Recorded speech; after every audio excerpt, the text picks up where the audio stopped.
இந்த இடுப்பு காட்டி ஒரு போஸ்ட் போடுறேன்னா அது பார்த்தா என்ன இடுப்பு இது அப்படின்னு சொல்லக்கூடாது. அது பார்க்கவும் அது நல்லா இருக்கணும். அதுக்கு நான் என்ன மெயின்டைன் பண்ணுறேன். சீரியல் வாய்ப்புக்காக இவங்க இந்த மாதிரி பண்ணுறாங்க, பிக் பாஸ் போகிறதுக்காக இப்படி பண்ணுறாங்க, இந்த மாதிரிலாம் வந்துருந்துருச்சு. கொரோனா பீரியடில் வந்து இந்த பேக் போஸ்ட் எல்லாம் போடும்போது அடுத்த ரம்யா பாண்டியா அப்படி போட்டிருந்தாங்க. இப்போ நான் முதுகை காட்டி இடுப்பை காட்டி தான் சான்ஸ் வரணுமான்னு கேட்டால் கிடையாது. பார்த்த கமெண்ட்ஸ்லேயே ரொம்ப எனக்கு இது ஹர்ட் ஆச்சு. நீங்களாம் சேர்ந்து தான் உங்கள் அப்பாவுக்கு நீங்கள் வந்து இந்த மாதிரி சிரித்து பேசுகிறீங்க ஒரு மாதிரி போட்டிருந்தாங்க. நிறைய இடங்களை நான் யோசிச்சிருக்கேன் சொல்லலாமான்னு. ஏன்னா எனக்கு என் அப்பா இல்லாத உலகத்தில் இருக்க முடியாத ஒரு ஃபீல் எனக்கு இருந்துச்சு. ஆடிஷனில் ரிஜெக்ஷன்ஸ் இருந்திருக்கா? நிறைய இருந்திருக்கு. அது இப்போ வரைக்குமே இருக்குது. எல்லா இடத்துலையும் இருக்கிற மாதிரி ஒரு பிரச்சனைகள் இருக்கும்ல, அந்த பிரச்சனைகள்னால ரிஜெக்ட் ஆகி அட்ஜஸ்ட்மெண்ட்ஸ் அந்த மாதிரி அது நம்ம வந்து அதனால ரிஜெக்ட் பண்ணுறதும் நிறைய. Never have I ever laugh in the middle of emotional scene. நிறைய இடத்துல கிளிசரின்லாம் போடாமல் நான் வந்து அழறது தான். கொலை படத்தில் விஜய் ஆண்டனி சார் கூட பண்ண படத்தில் ஆடிஷனுக்கு போன அன்னைக்கு அவங்க எதிர்பார்க்கல என் கண்ணீர் அப்போ அதில் வரும்னு. அந்த வீட்டுக்குள்ளே ஒரு பெட்ரூம் எப்படி இருக்கும்னு எனக்கு தெரியாது. சிமெண்ட்டு தரதான் அதனால 1500, அது மொசைக்கு தரையா அதனால 2000. உங்களுக்கு ஞாபகம் தெரிஞ்சவங்களோட ரெண்ட் என்னவா இருந்துச்சு? 500லேருந்தே ஆரம்பம் ஞாபகம் இருக்குது எனக்கு. எனக்கு அழுமூஞ்சி கேரக்டர் பண்ணணுன்னு ரொம்ப ஆசை. ஒரு சீரியல் ஃபுல்லாக சொல்லுவாங்க அந்த பொண்ணு அம்மா போட்டு பாடாப்படுறாங்க, அந்த மாதிரி ஒரு கேரக்டர் பண்ணணும்னு ஆசைப்படுறேன். எனக்கு கிருஷ்ணாலே சிம்பு தான், கூட நடிச்சதில்லை, இப்போவும் கிருஷ்ணா அவர் தான். என்னோட ஆயுள் இருக்கிற வரைக்கும் அவர் தான் என்னோட கிருஷ்ணன்.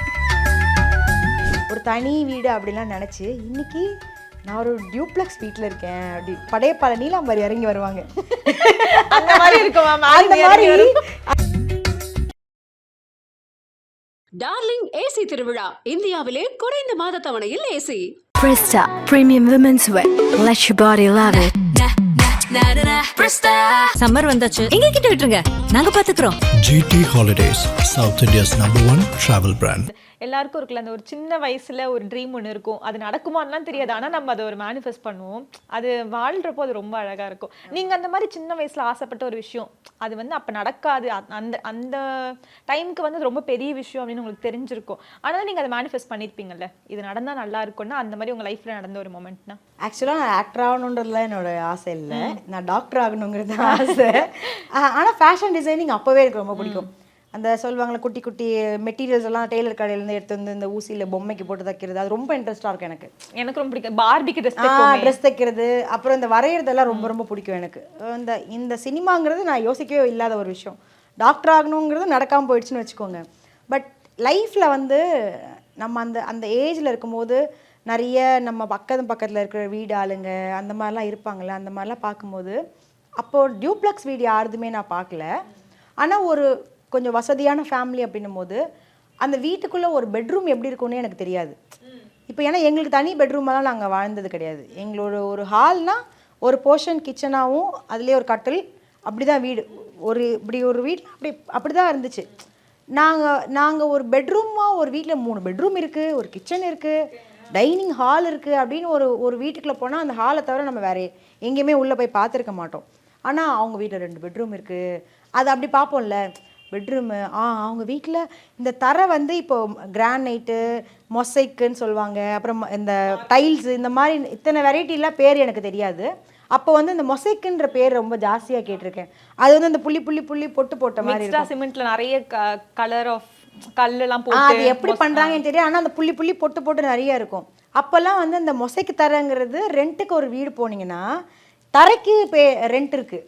ஓ அப்படிலாம் இருக்கா? இருக்குது. ஏன்னா நாங்களே வந்து எனக்கு ஞாபகம் இருக்குது, சிமெண்ட்டு தரதான் அதனால 1500, அது மொசைக்கு தரையா அதனால 2000. அப்போ 2000 ரெண்ட்டுலாம் நான் வந்து ஒரு 6 வயசு 7 வயசுனா 2000 பெரிய விலை. அப்போது உங்களுக்கு ஞாபகம் தெரிஞ்சவங்களோட ரெண்ட் என்னவா இருந்துச்சு? எனக்கு ஞாபகம் தெரிஞ்சு ஆரம்பத்துலேருந்து 1500லேருந்தே ஆரம்பம் ஞாபகம் இருக்குது எனக்கு அவ்வளோவே ஞாபகம் இருக்குது. அந்த 7 வயசு 6 வயசு அதுலேருந்து நாங்கள் 1500 3000 வரைக்கும் நாங்கள் வந்திருக்கோம். 3000 தான் எங்களோட ஹையஸ்ட் வீட்டு வாடகை எனக்கு ஞாபகம் வச்சுருந்தது. ஸோ அந்த தரைக்கே வந்து ரெண்ட்டு மாறும். அப்படி மாறினது அப்பார்ட்மெண்ட்லாம் அப்போ கிடையாது. அப்பார்ட்மெண்ட்ன்ற வார்த்தை ரொம்ப ரேரு. ஆனால் ரொம்ப இந்த மாதிரி பெரிய இடமா ஒரு வீடுனா அந்த ஒரு ஸ்ட்ரீட் அப்படின்னா அந்த ஸ்ட்ரீட்டில் ஒரு 2 வீடு ஒரு வீடு தான் அந்த மாதிரி பெருசாக இருக்கும். மற்ற எல்லாமே குட்டி குட்டியாக அப்படி இருக்க மாதிரி தான் இருக்கும். ஆனால் அந்த மாதிரி யாராவது வீடு இருக்குன்னா அந்த வீட்டுக்குள்ள எப்படி இருக்கும்னு யோசனை போகும் எனக்கு. இவங்க வீடு இப்படி இருக்குது, பால்கனிலாம் இருக்குல்ல இவங்களுக்கு அப்படி. நம்மளுக்குன்னா பால்கனினா ஒரு ஒரு ஒரு வீடு அப்படின்னா ஒரு காம்பவுண்டில் 10 வீட்டுக்கு தள்ளி போனால் அந்த லாஸ்ட்டில் இருக்கிற ஒரு பால்கனி, அது பால்கனி கிடையாது. அந்த ஃபஸ்ட்டு ஃப்ளோரில் லாஸ்ட்டாக எண்டு இருக்கிற இடம் அந்த பால்கனி. அப்படி இருக்கலாம் நான் பார்த்துருக்கேன். இவங்களுக்கு தனி பால்கனிலாம் இருக்கே அப்படின்லாம் பார்ப்பேன் நான். அவங்க வீட்டு பசங்களாம் நின்று விளையாடுறது பார்க்க, நம்மளும் அதே ஏஜ் தானே, ஆசை இருக்கும்ல அப்படின்னு. ஸோ அந்த மாதிரிலாம் பார்த்து ஒரு தனி வீடு அப்படிலாம் நினச்சி இன்றைக்கி நான் ஒரு டியூப்ளெக்ஸ் வீட்டில் இருக்கேன் அப்படி. அது வந்து ரொம்ப ரொம்ப ஒரு பெரிய கனவு நிறைவேறினது. கனவாக நான் நினைக்கல, நான் இப்படிலாம் பண்ணணும்னு ஆசைப்பட்டிருக்கேன். பட் அது எப்படி நடந்ததுன்னு சொல்ல வந்தால் அதுக்கு பின்னாடி இருக்க கஷ்டங்கள்லாம் இப்போ எனக்கு அது கஷ்டங்களாக நினைக்கிறத விட நான் அதுக்கான வேலைகளை தான் பார்த்துருக்கேன். நான் எனக்கு வந்து ப்ரூவ் பண்ண ஒரு விஷயம் அது. நான் இப்போ வந்து ஒரு டியூப்ளெக்ஸ் வீட்டில் இருக்கேன். ஒரு 500ல நீங்கள் ரெண்ட் கொடுத்தவங்க இப்போ வந்து இந்த ரெண்ட் கொடுத்து இந்த இடத்த ஓன் பண்ணதாக இருக்கட்டும், சொந்தமாக வீடு இருக்குது, ஐ திங்க் இட்ஸ் வெரி பிக்ல. கண்டிப்பாக அது ரொம்ப பெரிய பிளெஸ்ஸிங் தான். அதான் சொல்கிறேன் இல்லையா, நான் வீட்டிலேருந்து வரும்போது சப்போஸ் யாராவது 1-2 பேர் வந்தாங்கன்னா அது மைண்டில் ஓடும். எப்படின்னா சின்னதாக அந்த படையப்பால நீலாம்பரி இறங்கி வருவாங்க அந்த மாதிரி இருக்குமா? அந்த மாதிரி யாராவது சப்போஸ் என்னை பார்க்க வந்தாலோ எதுக்கோ வந்தாலோ எல்லாம் ஹாலில் தானே இருப்பாங்க. அது நான் திமிராக நினைக்கல, எனக்குள்ள ஒரு ப்ரௌடான ஒரு மொமெண்ட். அது நான் ப்ரௌடாக ஃபீல் பண்ணிக்கிறது என்னை பற்றி. அவங்க 2 நிமிஷம் நான் தான் எனக்கு தெரிஞ்சு எல்லாரும் வரதுக்காக வெயிட் பண்ணுவேன், இன்னும் வரலன்னு சொன்னாங்களே அப்படின்னு சொல்லி வெயிட் வராங்களா இல்லையா. ஆனால் சம்டைம்ஸ் அது மாதிரி நடந்திருக்கு. நான் டக்குன்னு ரெடி ஆகிட்டு இருக்கும்போது கீழே ஒரு இன்டர்வியூக்கோ இல்லைன்னா என்னை யாராவது பார்க்க வந்ததுக்கோ இருக்கும்போது நான் ரெடியாகி கீழே அந்த 1 நிமிஷம் வரல, அந்த இறங்குற ஒரு செகண்ட் அந்த நீலாம்பரி கரெக்ட் எட்டி பார்த்துருப்போம். பிஜே மனசுக்குள்ள நான் இறங்கி வரும்போது. ஏன்னா நான் எங்கள் வீட்டில் அன்றைக்கி சொன்னேன் என் அக்காட்டெல்லாம். என் அக்கா கேடு, எதுக்குடி இப்போ இவ்வளோ பெருசாக வீடு இப்படி இருக்கணும், சின்ன இடமா வந்து நீ மேலே ரெண்ட்டுக்கு விடுற மாதிரி யோசிச்சிருக்கலாம்ல, ரெண்ட்டு உனக்கு ஒரு வருமானம் மாதிரி தானே அப்படின்னு யோசிச்சாங்க. நான் சொன்னேன், நான் இதே ரெண்ட்டுக்கு நான் இருக்கும்போது நான் அப்படி நிறைய கஷ்டப்பட்டிருக்கோம், இது நான் ரெண்ட்டுக்கு விட்டு சம்பாதிக்கணும்னு யோசிக்கல. என் வீடு நான் ஆளணும், எனக்கு இதுக்கப்புறம் ஒரு ஜென்மம் இருக்குமான்னு எனக்கு தெரியாது, ஒரு பிறவி இருக்குமான்னு தெரியாது. நான் ஆளணும் இந்த வீடை. நான் மேலேருந்து இறங்கி வரணும், சொல்லணும் மேடம் மேலேருந்து வராங்க, மேடம் மேலே இருக்காங்க, 2 நிமிஷம் வெயிட் பண்ணுங்க சொல்லணும். நான் இறங்கி வரணும். ஏன்னா இது என்னோட இந்த பிறவியில் எனக்கு கிடைச்ச பெரிய விஷயமா நான் நினைக்கிறேன். ஏன்னா நாங்கள் பை பர்த்லேருந்து பெரிய பணக்காரங்களை கீழேருந்து நாங்கள் இங்கே வந்திருக்கேன். அப்போ நான் என் லைஃப்பை அனுபவிக்கணும்னு நான் நினைக்கிறேன். இதுலேயும் நான் ரெண்ட்டு கொடுத்து 10,000 வாடகை வரும்னு சொல்லிட்டு நான் திருப்பி அதே மாதிரி குட்டி வீட்டில் இருக்கேன்னு நினைக்கல. நான் கஷ்டப்பட்டு உருவாக்குனது இவ்வளோ பெரிய விஷயங்கள் கஷ்டப்பட்டிருக்கேன், அதை நான் அனுபவிக்கணும். அதுதான் எனக்கு வேணும். என்னோட அனுபவம் என்னவோ அதுக்கப்புறமா நான் சம்பாதிக்கிற விஷயங்களை யோசிக்கலாம். இறங்கி வரணும்.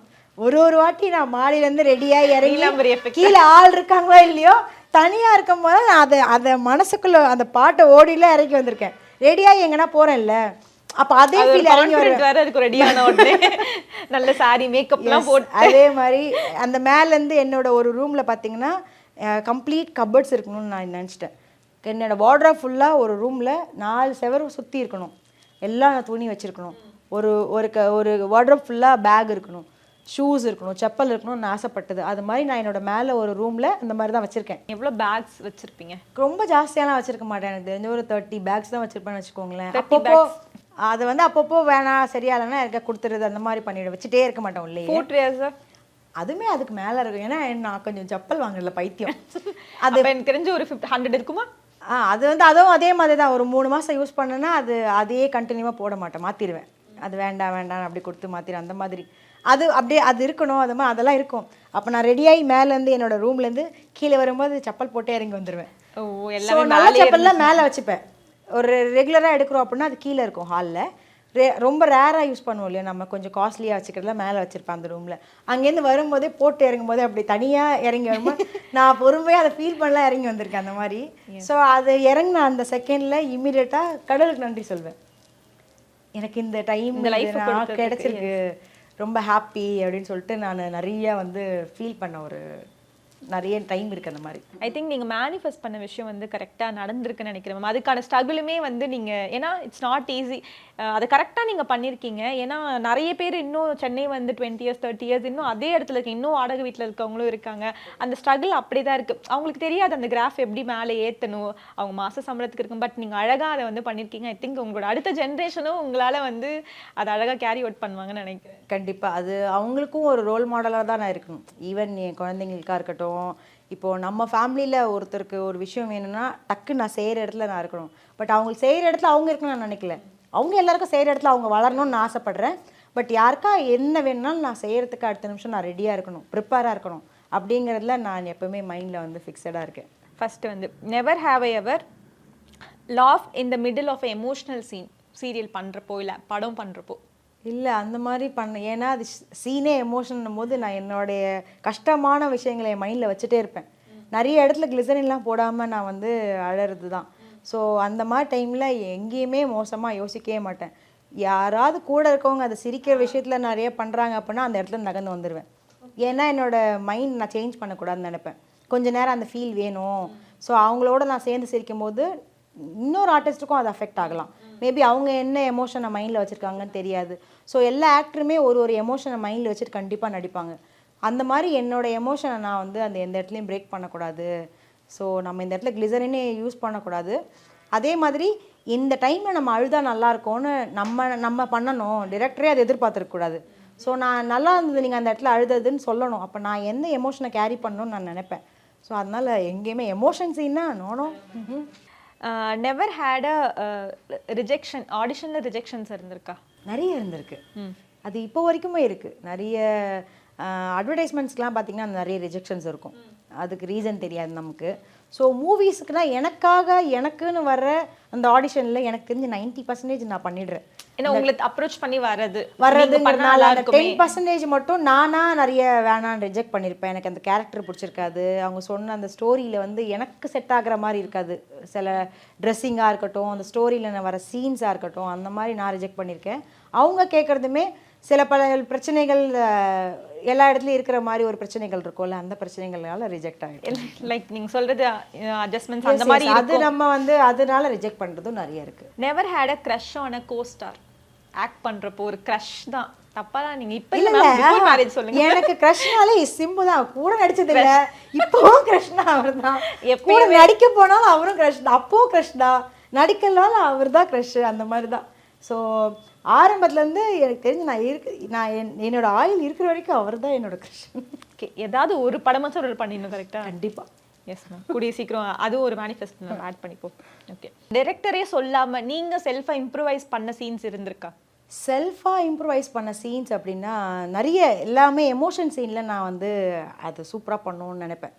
ஏதாவது ஒரு இடத்துல வந்து எதிர்பார்க்காத ஒரு விஷயம், அது நமக்கு அந்த டைம்லேயே அது நமக்கே வரும்.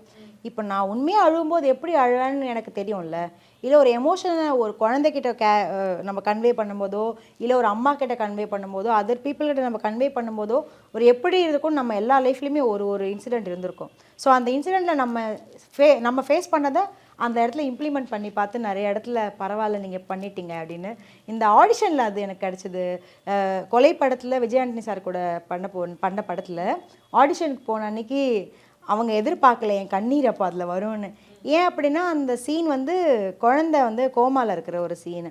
ஸோ அந்த இடத்துல நான் என் குழந்தைய யோசித்தேன், அதை எப்படி நம்ம பண்ணணும் அப்படிங்கிறது. அந்த இடத்துல அது என்னை மீறி வந்த கண்ணீர் தான். பட் அவர் அதை எதிர்பார்க்கல. அந்த இடத்துல ஒரு ஆடிஷனில் டக்குன்னு சொன்ன அடுத்த செகண்டில் ஒருத்தவங்க அழறாங்க அப்படின்றதுல அவங்க ரொம்ப இம்ப்ரெஸ் ஆகிட்டாங்க. ஸோ அப்போ சொன்னது தான் ரொம்ப சூப்பராக இருந்தது, நான் ரொம்ப இம்ப்ரெஸ் ஆகிட்டேன், நீங்கள் தான் அதை பண்ணணும் அப்படின்னு சொல்லி. ஸோ அந்த மாதிரி நடந்த விஷயங்கள் வந்து ரொம்ப சூப்பரானது. எமோஷனல் சீன் தான் உங்களுக்கு வந்து நல்ல ஒரு, எனக்கு அழுமூஞ்சா நடிக்க ரொம்ப பிடிக்கும். என்ன டிஃப்ரெண்டாக சொல்கிறீங்களே, யூஸ்வலாக சொல்லுவாங்க அழுமூஞ்சாவே நடிக்க வைக்கிறாங்க. எனக்கு அழுமூஞ்சா நடிக்கிறதுக்கு ரொம்ப பிடிக்கும். எனக்கு அழுமூஞ்சி கேரக்டர் பண்ணணும்னு ரொம்ப ஆசை. ஒரு சீரியல் ஃபுல்லாக சொல்லுவாங்க அந்த பொண்ணை அம்மா போட்டு பாடாப்படுத்துறாங்க, அந்த மாதிரி ஒரு கேரக்டர் பண்ணணும்னு ஆசைப்படுறேன். ஆனால் நான் எல்லாரையும் பாடாப்படுத்துகிற மாதிரி நெகட்டிவ் கேரக்டர் தான் அமைது எனக்கு நிறைய. ஆனால் வந்து உங்களுக்கு இருக்க ப்ளஸ் என்ன தெரியுமா, நீங்கள் வந்து பேயா பண்ணுறப்ப கூட ஏன்பா இவங்கள போய் பேயா போய் இவ்வளோ அழகான பேய் இருக்க முடியுமா, அந்த மாதிரி தான் எல்லாருக்கும் இருந்துச்சு. ஸோ எனக்கு தெரிஞ்ச அந்த சீரியல் உங்களுக்கு பயங்கரமான ஒரு ஹிட்னு நினைக்கிறேன். இப்போ வரைக்கும் அந்த கேரக்டர் எங்கே போனாலுமே யாடி மோகினி சித்ரா அப்படின்னா இப்போ வரைக்கும் எவ்வளோ ப்ராஜெக்ட்ஸ் பண்ணாலும் அந்த சீரியலுக்கான ஃபேன் பேஸ் இன்னுமே வந்து குறைவும் இல்லை மாறவும் இல்லை. எல்லாரும் அது அந்த Genuine-ஆன என்னை பார்த்தா அவங்க தான் அப்படிதான். Never have I ever done multiple retakes for a single shot. ஏதாவது ஒரு இல்லை படத்துக்கு அந்த மாதிரி மல்டிபிள் ஷார்ட்ஸாக நான் எதுலேயுமே மிஞ்சி போனால் 2 இல்லை 3. அது கூட ஒரு விஷயம் டெக்னிக்கலாக ஏதாவது பிரச்சனை வரும். இன்னொன்று இங்கேருந்து இப்படி திரும்பி எழுதா நல்லாயிருக்கும், அங்கே பார்த்து பேசினா நல்லாயிருக்கும்னு சொல்லுவாங்கல்ல டிரெக்டரோட பாயிண்ட் ஆஃப் வியூவில். அந்த மாதிரி தான் நடந்திருக்கு. நான் எதிர்பார்த்த ஆக்டிங் வரலன்னு யாரும் சொன்னது கிடையாது இது வரைக்கும். அந்த மாதிரி நடக்கலை. இப்போ இங்கே பண்ணதை இப்படி திரும்பி பண்ணுங்க, இன்னும் பெட்டராக இருக்கும். இவங்கள பார்த்து கேளுங்க, அவங்கள பார்த்து கேட்கும்போது இவங்கள பார்த்து கேட்டால் நல்லாயிருக்கும்னு ஒரு சஜஷன்ஸ் வரும். அந்த மாதிரி தான் நடந்திருக்கு.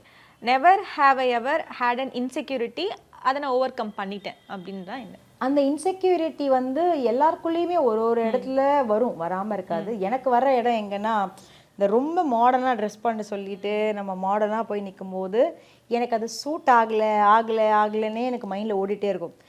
இப்போ நான் எப்படி சின்ன வயசில் சொன்னேன் எனக்கு அந்த ஸ்லீவ்லெஸ் போடுறது பிடிக்காது. ஏன்னா எனக்கு அது அப்போ இன்செக்யூரிட்டியாக ஃபீல் இருந்துச்சு. எனக்கு அது நல்லா இல்லையோ இல்லை எனக்கு அது மாதிரி அது ஃபீல் ஓடிட்டே இருக்கும். இப்போ நமக்கு இருக்கிறதும் அதே தான். இப்போ நான் போடுற ப்ளவுஸ் எனக்கு சூட் ஆகலையோ, இப்படி போட்டிருக்கேன், இல்லை இந்த ப்ளவுஸ் நெக் வந்து லோவாக இருக்கோ, அந்த மாதிரியாக எனக்கு ஃபீல் ஆகும். இன்செக்யூரிட்டாக எதுவுமே நான் அப்படி ஃபீல் பண்ணதில்லை. ரொம்ப பார்க்குறதுக்கு ஒரு மாதிரி இருக்குமோன்னு மாதிரி தான் நான் ஃபீல் பண்ணுவேன். பட் ஆல்வேஸ் நான் ப்ரௌடாக தான் நினைப்பேன். 10 பேர் நின்னாலும் 10 பேருக்கு நடுவில் நான் தனியாக தான் தெரிவேன். தெரியறதுக்கு நான் வந்து அப்படி தான் என்னை க்ரூம் பண்ணணும் அப்படின்னு சொல்லி தான் நான் ஒரு நாளுமே வேலை பார்க்குறேன் எனக்காக. Never have I ever taken a selfie with fans when I was in very Hari. அது அந்த கோவிலுக்குள்ளே போகும்போது நடக்கும். கோவிலுக்குள்ளே ஃபோட்டோ எடுக்கிறது கரெக்டான ஒரு விஷயம் கிடையாது. ஆனால் நிறைய பேர் கோவிலுக்குள்ளே பிரகாரம் சுற்றி வரும்போது செல்ஃபி கேட்பாங்க. அப்போ எனக்கு என்னென்னா எடுக்கிறது தப்பு ஒன்று. இன்னொன்று அவங்க ரொம்ப ஆசையில் தான் கேட்குறாங்க. எனக்கு எப்படி அதை அவாய்ட் பண்ணணும்னு தெரியாத போது அப்போ வந்து நான் வந்து கோவிலுக்குள்ளே இருக்கோம் அப்படின்னு ஒரு சிலர்கிட்ட சொல்லிவிடுவேன். ஒரு சிலர் சுற்றிட்டு வந்து எடுத்துக்கலாம் அப்படி சொல்லிட்டு அப்படியே போயிடுறது தான். ஏன் கோவிலுக்குள்ளே ஃபோட்டோ எடுக்க வேண்டாம் அப்படிங்கிறது தான். நெவர் ஹேவ் எவர் உங்களோட சீரியல் நீங்களே வந்து டிவியில் பார்த்து ரசிச்சிருக்கீங்களா? எல்லா கேரக்டரையும் ரசிச்சிருக்கீங்களான்னு கேட்டால் கிடையாது. ரசித்த ஒரு கேரக்டர்னா அந்த அபியும் நானும் சீரியல் சன் டிவியில் வந்துச்சு. அந்த கேரக்டர் ரொம்ப ரசிச்சிருக்கேன் நான். அது வந்து ஒரு மாதிரி எப்படி சொல்கிறதுனா, நான் வந்து ஒரு லவ் பேஸான ஒரு ஸ்டோரி பெருசாக எதுலேயுமே பண்ணலை. ஒன்று கல்யாணம் ஆகிருக்கும், அதுக்கு முன்னாடி பண்ண சீரியல்லாம் வந்து கல்யாணம் ஆகாமையே காதலை லவ் பண்ணி ஏமாற்றி ஓடி போன சீனு அந்த மாதிரி தான் இருந்தது. ஸோ இந்த அபியும் நானும் ப்ராஜெக்ட் வந்து சின்னதாக அந்த ஒரு சொல்லுவாங்கள்ல சண்டகையோட ஒரு காதல் சீன் மாதிரி இருக்கும். அதில் குட்டி ஆரம்பமாச்சு அப்போ தான். ஸோ ஒரு டீச்சர் கேரக்டர். ஸோ அது நம்ம இன்னொருத்தர் மேலே ஒரு லவ் வர்றது அதெல்லாம் ரொம்ப அழகாக இருந்தது. கொஞ்ச நாள் பண்ணாலும் அந்த கேரக்டர் ரொம்ப ரசித்து பண்ண ஒரு கேரக்டர். லாஸ்ட்டாக never have ever had an habit of reading comments. அது பக்கம் பெருசாக போக மாட்டேன். ஏன்னா நான் நல்ல கமெண்ட்ஸ் நம்மளை என்கரேஜ் பண்ணுறதை விட ஒரே ஒரு பேட் கமெண்ட் நம்மளை டக்குன்னு அப்படியே நம்மளை வந்து ஒரு மாதிரி இது பண்ணிடும். ஸோ அந்த மாதிரி கஷ்டப்படுறதுக்கு நான் பெருசாக யோசிக்க மாட்டேன். இப்போலாம் சுத்தமாக கமெண்ட்ஸே பார்க்குறது இல்லை. முன்னாடியாவது பார்ப்பேன், இப்போ கமெண்ட்ஸ் பக்கமே போகிறதில்ல. ஒரு ஃபோட்டோ போஸ்ட் பண்ணமா விட்டுறது அவ்வளோதான். இப்போ கமெண்ட்ஸ் பார்க்குறது ஒன்று சேலேம் ரவிக்காக மட்டும்தான். அதில் ஏன்னா நிறைய பேர் ப்ரைஸ் கேட்டிருப்பாங்க, டீட்டெயில்ஸ் பார்ப்பாங்க. ஏன்னா இமீடியட்டாக ரெஸ்பான்ஸ் பண்ணணும். அவங்களும் ஒரு டைம் எடுத்து தான் நம்மளுக்கு மெசேஜ் பண்ணுறாங்க. ஸோ அந்த டைமை நம்ம வேல்யூ பண்ணணும், அதை பதில் கொடுக்கணும். அப்போது அதுக்கு மட்டும்தான் இமீடியட்டாக நான் அப்பப்போ அது என்ன நடக்குது ஏது நடக்குதுன்னு செக் பண்ணுறது. மற்றபடி யமுனா ஆக்ட்ரஸ் பேஜில் வந்து இது ரொம்ப கமெண்ட்ஸ் பக்கமே போகிறதில்ல. இந்த பக்கம் ஒரு ஆண்டர்ப்ரனராக நம்ம எப்படி ஒரு பிஸ்னஸை ரன் பண்ணுற ஒரு ஆளாக இருக்கணுமோ அதுக்கு என்னவோ அதை மட்டும் பண்ணுறேன். இப்போ இந்த கமெண்ட்ஸ்ன்னு வரப்போ வந்து மெயின் நீங்கள் வந்து மேக்ஸிமம் சாரியோட தான் போட்டிருப்பீங்க. அதுலேயும் வந்து ஒரு சில போஸ்ட் தான் வந்து நீங்கள் அந்த பேக் போஸாக இருக்கட்டும், ஹிப் காட்டுற போஸாக இருக்கட்டும், இந்த மாதிரி விஷயங்கள் அதில் தான் எனக்கு தெரிஞ்சு நெகட்டிவ் கமெண்ட்ஸே வரும். மற்றபடி வேறு எந்த இதுலேயுமே வராது. ஸோ அதெல்லாம் நீங்கள் எப்படி பார்க்குறீங்க? இந்த மாதிரி சாரி போட்டுமே இருந்தாலுமே ஒரு கமெண்ட்ஸ் வரதா இருக்கட்டும். இப்போ சாரி போடும்போது எல்லோரும் ப்ளவுஸ் பின்னாடி முதுகு தெரியதான் செய்யும். சாரி போட்டிருந்தா எல்லாருக்கும் இடுப்பு தெரியும். அதாவது வாலண்டரியாக இடுப்பு காட்டுறதுக்கும் இடுப்பு தெரியும்னு காட்டுறதுக்கும் இப்போ என்னோடய போஸ்ட்டில் பார்த்து வாலண்டரின்னு சொல்கிறத விட அந்த போஸ்க்கு அந்த அந்த அழகாக இருக்குது, வல்கராக இல்லை. அழகாக இருக்கிறது வேறு, வல்கராக இருக்கிறது வேறு. ஸோ நான் அழகாக இருக்கிற விஷயத்த மட்டும்தான் அங்கே நான் ஃபோக்கஸ் பண்ணி பார்த்து நான் காட்டுறேனே தவிர ஒரு விஷயத்த வல்கராக மக்கள்கிட்ட காட்டி அதனால எனக்கு லைக்ஸ் வரணுன்றதோ அதனால நான் வந்து ஒரு ஃபெமிலியராக ஆகணும்னு விஷயமோ நான் யோசிக்கல. இந்த இந்த பிளாக் இந்த நம்ம வந்து ஒரு பேக்கை காட்டுறோம் அப்படின்னா என்னோடய ப்ளவுஸ்க்கு இந்த நெக் அழகாக இருக்குது நான் காட்டுறேன். ஸோ அதே இன்னொன்று யோசிப்பேன், இப்போ நான் பேக் போஸ்ட் காட்டுறேன் அப்படின்னா என்னோடய பாடி அதுக்கு வந்து முகம் சுளிக்காத மாதிரி இருக்கணும்.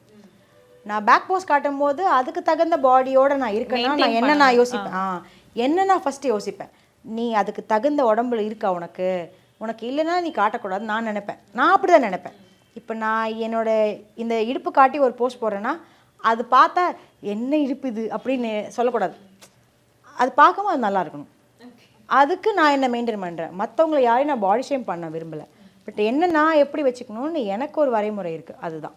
ஸோ இப்போது அதில் வந்து ஒரு சில பேர் வந்து ஒரு 2-3 கமெண்ட்ஸ் மட்டும் தான் எடுத்து வச்சிருக்கேன், நிறையலாம் கிடையாது. அதில் என்னென்னா வந்து இப்போ நீங்கள் நடுவில் கொஞ்ச நாள் பிரேக்கில் இருந்தீங்க இல்லையா, ஸோ அப்போ வந்து சீரியல் வாய்ப்புக்காக இவங்க இந்த மாதிரி பண்ணுறாங்க. ஒரு சில பேர் வந்து இவங்க ஒரு பிக் பாஸ் போகிறதுக்காக இப்படி பண்ணுறாங்க, இந்த மாதிரிலாம் வந்துருந்துருச்சு. ஸோ ஆனால் கேட்டாங்க அந்த மாதிரி. கரெக்ட் தான். கரெக்ட். நிறைய பேர் எனக்கு அப்படி மெசேஜ் பண்ணியிருந்தாங்க, ஏன்னா அடுத்த பிக் பாஸ் ரெடியான்னு. எனக்கு அது என்ன மீனிங்கில் கேட்டாங்கன்னு தெரியாது. கொரோனா பீரியடில் வந்து இந்த பேக் போஸ்ட் எல்லாம் போடும்போது அடுத்த ரம்யா பாண்டியன் அப்படி போட்டிருந்தாங்க. ஸோ அது அவங்கள நெகட்டிவாக சொல்கிறாங்கன்னு எனக்கு தெரியாது. ஆனால் அவங்க பேர் சொல்லி தான் எனக்கு சொன்னாங்க. நான் அவங்க போஸ்ட் பார்த்துலாம் நான் போடல. இப்போ நீங்கள் என்னோடய எல்லா போஸ்ட்டில் பார்த்தாலுமே எனக்கு எதுலேயுமே என் போஸ்ட் பார்த்து வல்காரிட்டி எனக்கு தோணலை. ஸோ அதனால தான் நான் ஃபஸ்ட் ஆஃப் ஆல் போஸ்ட் பண்ணுறேனே. ஒன்று அசிங்கமாக எனக்கு ஃபீல் ஆச்சுன்னா நான் பண்ண மாட்டேன். அதே மாதிரி இப்போ நான் முதுகை காட்டி இடுப்பை காட்டி தான் சான்ஸ் வரணுமான்னு கேட்டால் கிடையாது. என்னோட திறமைக்கான வேலை வாய்ப்பு எனக்கு கிடைக்க தான் செய்யுது. அதை அட்ரஸ் பண்ணுறவங்க நிறைய பேர் இருக்காங்க. அதுக்கான வேலை எனக்கு வந்துட்டு தான் இருக்குது பை காட் கிரேஸ். அதை ஸ்மூத்தாக போயிட்டே இருக்குது. பட் தப்பாக பார்க்கணுன்னு நினைக்கிறவங்களுக்கு தப்பாக மட்டும் தான் தெரியும். ஸோ அதுக்காக நீ சொல்லுவாங்க இழுத்து போத்திட்டு வந்தாலும் தப்பாக பேசுகிறவங்க இருக்க தான் செய்கிறாங்க. அதுக்காக நான் வந்து இவ்வளோண்டு ட்ரெஸ் போட்டு உங்கள் கண்ணில் தான் தப்புன்னு நான் சொல்ல விரும்பலை. இப்போ நிறைய பேர் அந்த மாதிரி ஒரு இது சொல்கிறாங்க, ஒரு ஷார்ட்ஸ் போட்டால் உங்கள் கண்ணில் தப்பு இருக்குன்னு. ஸோ அதுன்னு எனக்கு பிடிக்காத ஒரு வார்த்தை. நான் ஷார்ட்ஸ் போட்டு உங்கள் கண்ணில் தப்புன்னு நான் சொல்ல விரும்பலை. நான் அதை போடல, நான் அதை காட்டலை. இப்போ நான் அதை காட்டுறேன்னா அது தப்பாக எனக்கு என் உடம்பு எனக்கு அசிங்கமாக ஃபீல் ஆகலைன்னா நான் போடுவேன். அப்போது என்ன நான் மெயின்டைன் பண்ணுறதுக்கு எதுக்காகனா நான் ஒரு விஷயத்த நான் எக்ஸ்போஸ் பண்ணும்போது அது வல்கராக ஃபீல் ஆகக்கூடாது அப்படிங்கிறதுக்கு தான். உங்களுக்கு நீங்கள் பார்த்த கமெண்ட்ஸ்லேயே ரொம்ப எனக்கு இது ஹர்ட் ஆச்சு, இதெல்லாம் பேசுறது கூட ஓகே, இப்படிலாம் பேசுனாங்கன்னா அது என்னவா இருக்கும்? அந்த மாதிரி ரொம்ப கஷ்டமாக ஃபீல் ஆனது ஒன்று தான். இந்த யூடியூப்பில் யாரோ போட்டிருந்தாங்க, அப்பா இறந்த டைமில் வந்து போடும்போது நானும் அம்மா என்னோடய சிஸ்டரும் 3 பேர் ஒரு இன்டர்வியூ கொடுத்துருந்தோம்.